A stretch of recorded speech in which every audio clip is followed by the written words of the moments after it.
ભારતીય સંવિધાનના ઘડવૈયા doctor Baba Saheb આંબેડકરનો photo જાહેરમાં સળગાવી દઈ પગની જે કચડી મહામાનવનું અપમાન કરી સમસ્ત આંબેડકરી અને સંવિધાનને માનનારા દેશવાસીઓની ધાર્મિક ભાવનાઓ દુભાવી દેશભરમાં તંગદિલીનું અને રોષનું વાતાવરણ ઊભું કરનારા સામાજિક તત્વો વિરુદ્ધ કડકાઈથી પગલાં લઈ તેમના તથા તેમના દ્વારા ચાલતા અસંવિધાનિક સંગઠનો સામે પગલાં લેવા માંગ કરાઈ છે। સુરત કલેક્ટરને સમસ્ત આંબેડકરી બૌદ્ધ સમાજ સુરત શહેર દ્વારા આવેદનપત્ર આપી જણાવાયું હતું કે ભારતીય બંધારણના ઘડવૈયા ડોક્ટર બાબા સાહેબ આંબેડકરે દેશ માટે સૌથી મૂલ્યવાન અને દેશનું સર્વશ્રેષ્ઠ સંવિધાનની રચના કરી છે તથા તેમણે દેશમાં સમાનતા, બંધુત્વતા અને લોકશાહી સ્થાપી દેશમાં થતા અન્યાય અને અત્યાચારોનો ખાત્મો કરવાનું કામ કર્યું છે। તેઓ દેશના રાષ્ટ્રીય નેતા છે।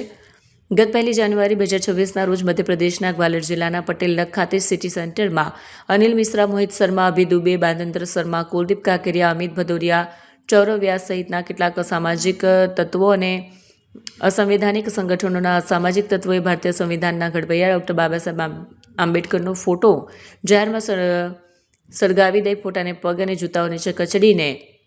નારેબાજી કરી હતી, જેથી સુરત શહેર સહિત સમગ્ર ભારત દેશમાં રહેતા સમસ્ત બૌદ્ધ આંબેડકરી સમાજ તેમજ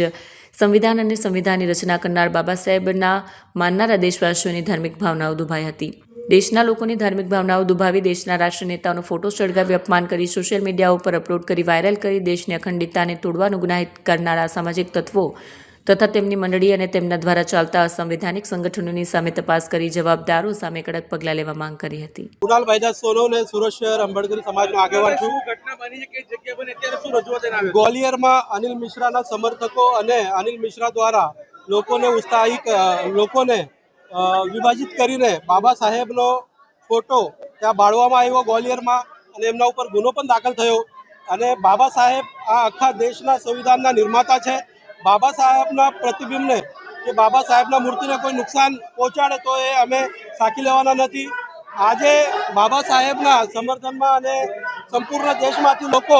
મોરચો કાઢી રહ્યા છે કે અનિલ મિશ્રા અને એના જેવા અનેક જે બાબા સાહેબના વિરોધમાં બોલે છે, દેશમાં વિભિન્નતા પસરાવે છે, એવા લોકો ઉપર ગુનો દાખલ થવો જોઈએ અને રાસુકા જેવો દેશદ્રોહ જેવો ગંભીર ગુનાઓ એમના ઉપર દાખલ થવા જોઈએ એવી અમારી માંગણી છે।